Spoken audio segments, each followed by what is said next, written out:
Hello friends, just today आज हम लोग पॉलिनोमियल्स डिस्कस करेंगे। और पॉलिनोमियल्स के लिए first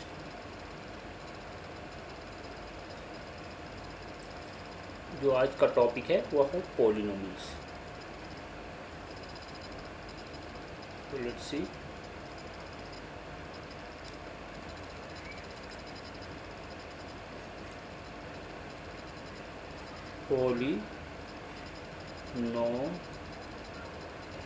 Polynomials, right? Polynomials means अगर कोई भी अगर px अगर हमने लिखा है polynomial of px is a polynomial in x, इसको हम बोलेंगे the highest power of x in px is called the degree of the polynomial. तो highest power in the sense अगर 4x + 2 यह एक पॉलिनोमियल है in a variable of the x, इसका degree क्या हो गया? इसमें डिग्री जो होगा वह डिग्री 1। लेकिन अगर वही लिखा मैंने 2y² - 3y + 4, तो यहाँ पर जो डिग्री होगा वो हो गया 2, राइट। तो जब डिग्री 1 होता है this is called a linear polynomial.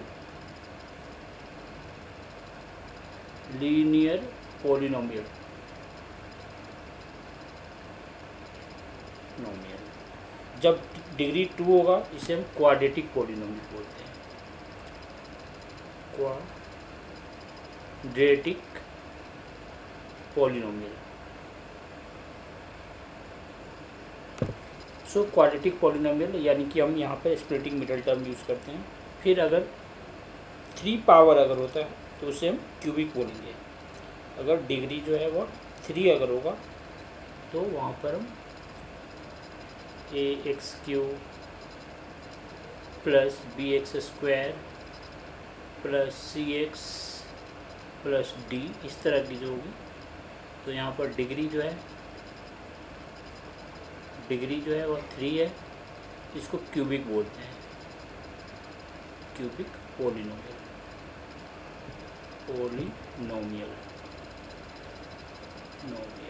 Right. तो इस तरह के जो वैल्यूज होंगे इन सबको हम पॉलिनोमियल टर्म्स में काउंट करेंगे। तो मोर देन अगर 3 होता है, 4 को बाई क्वाड्रेटिक बोलते हैं या सिर्फ आप पॉलिनोमियल भी बोल सकते हो, 5 को हम पॉलिनोमियल बोलते हैं।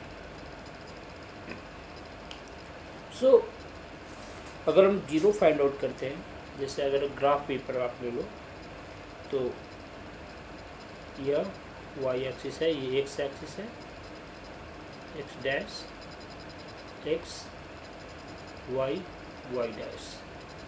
और अगर ग्राफ इस तरह से जा रहा है, एक a है, तो इसको लीनियर बोलेंगे।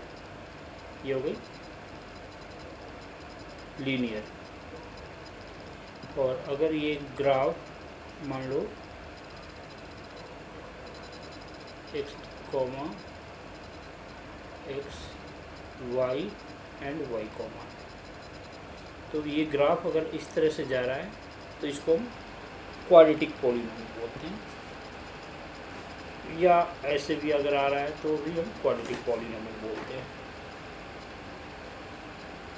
अब इसमें कंडीशंस ये है कि मान लो कि ये ग्राफ है और अगर ये इस तरह से है, इसका मीनिंग यह एक्स एक्सिस पर कितनी बार कट कर रहा है, एक यहाँ पर। तो एक्स की कितनी वैल्यू होगी?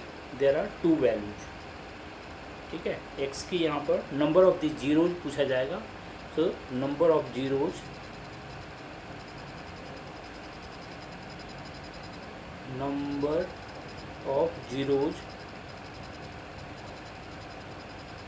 इक्वल टू 2 और इसके लिए, राइट।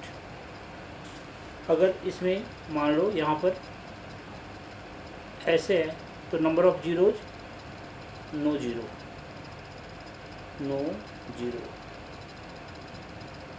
ठीक है, इस तरह में कोई भी जीरोस नहीं होगा। तो ये बेसिक है जहाँ पे आप number of zeros find out कर सकते हो ग्राफ पेपर के थ्रू। अब अगर हम लोग यहाँ पे डिस्कस करें जो वैल्यूज़ है उसके अकॉर्डिंग, तो वहाँ पे कुछ टर्म्स जो अंडरस्टैंड करना होगा कि जो इक्वेशंस है उसे कैसे सॉल्व करते हैं। तो यहाँ पर लिखेंगे रिलेशनशिप्स अगर शो करना होगा, अगर हमने रिलेशनशिप शो करना है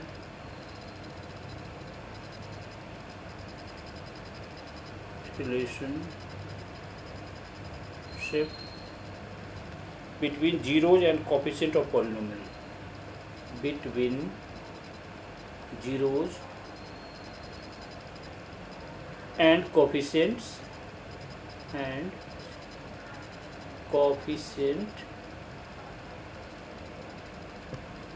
of a polynomial,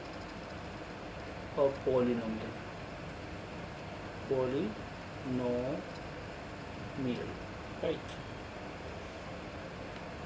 तो रिलेशनशिप शो करने के लिए मान लीजिए कि आप अगर कोई पॉलिनोमियल है p x equal to 2x square minus 8x plus 6, तो सबसे फर्स्ट इसे हम स्प्लिट करेंगे, मिडिल टर्म स्प्लिटिंग, जो पहले ऑलरेडी प्रीवियस वीडियो में हमने डिस्कस कर रखा है। 8x plus 6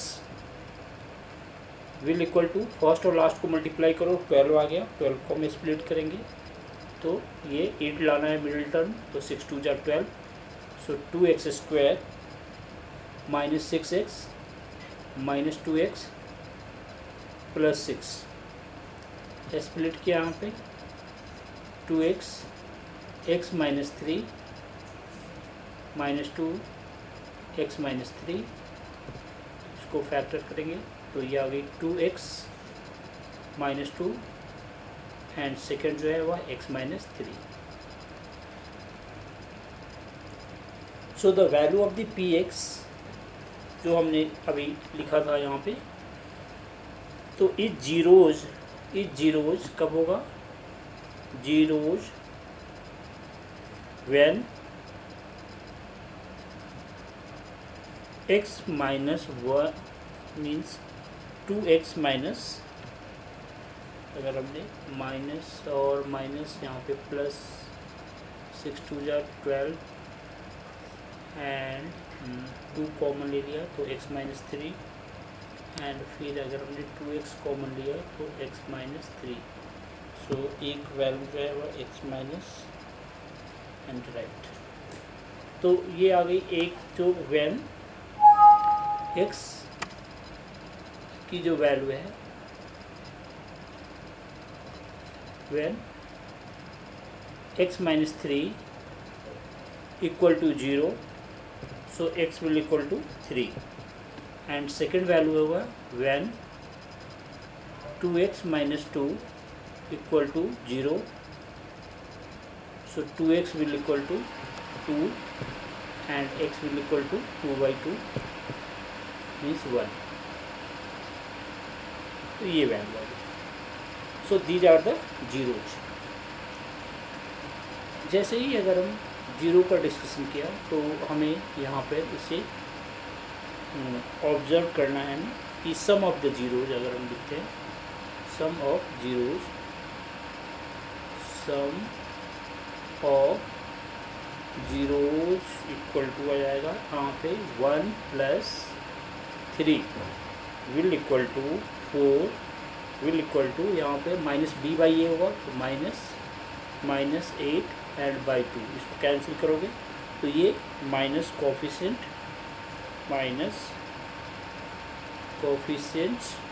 of x divided by coefficient of x square, coefficient of x square, right. तो ये सेम ऐसे ही अगर हम प्रोडक्ट करते हैं, product of the zeros, product of zeros will equal to 1 into 3 will equal to 3 will equal to 3 to 6/2 because c यहाँ पर c by a होता है इसका formula. So will equal to constant term, जिसे हम constant बोलेंगे, और by coefficient of x square, coefficient of x square, right. तो ये चेक करने का तरीका है। तो ये एक बेसिक आइडिया है जहाँ से इसको अगर हम रिलेशनशिप्स को दूसरी फॉर्म में लिखना चाहते हैं तो मैं बता रहा हूँ कैसे लिखना है। अल्फ़ा प्लस बीटा, जो कि याद रखने की ज़रूरत है। ये वैल्यू जो है वो हमें रखना है alpha plus beta, alpha plus beta will equal to minus b by a, equal to minus b by a, and alpha into beta will equal to c by a.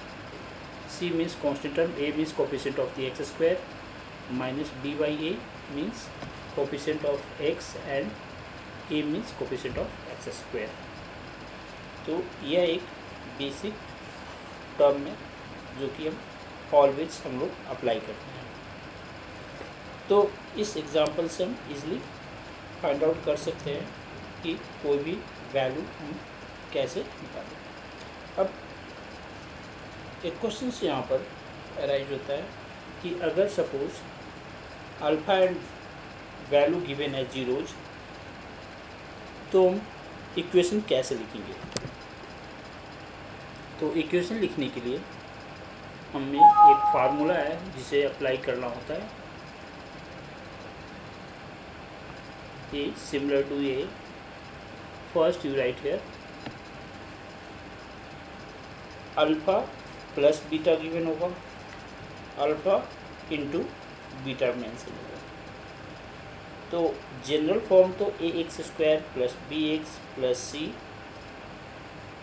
ये टर्म होगा, लेकिन अगर इसे हम इक्वेशन में form करना होगा तो डायरेक्ट हम यहाँ पे फार्मूला अप्लाई करेंगे और वहाँ से वो इक्वेशन फॉर्म होगा। सो फर्स्ट अगर हम इसे लिखना चाहते हैं तो ऐसे लिख सकते हैं, के मीन्स कांस्टेंट टर्म है,